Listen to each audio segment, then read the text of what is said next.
গতিকে গ্ৰামাঞ্চলৰ কাম কৰাৰ কাৰণে এই বিভাগটোৰ জৰিয়তে বহুত মানে অৱকাশ আছে। আমি কৰিম, আমি 100 ডেইজৰ প্ৰগ্ৰেম আমি ঠিক ঠাক কৰি আৰু এই শুভ দিনটোতে আজি মাননীয় মুখ্যমন্ত্ৰী ডক্টৰ শৰ্মা ডাঙৰীয়াই তেখেতৰ মন্ত্ৰীসভাৰ সম্প্ৰসাৰণ ঘটাইছে। 12জনকৈ বিধায়কে আজি শপত লৈছে।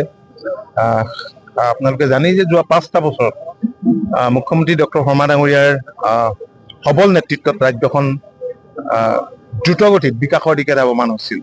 আৰু এই 5টা বছৰ অতি ইম্পৰ্টেণ্ট হ'ব আমাৰ এই কাৰণেই যে 102খন আসনতে এইবাৰ জয়ী হৈছে NDA। গতিকে মানুহৰ এক্সপেক্টেশ্যনটো বহুত হাই, এটা হিউজ মেণ্ডেট দিছে।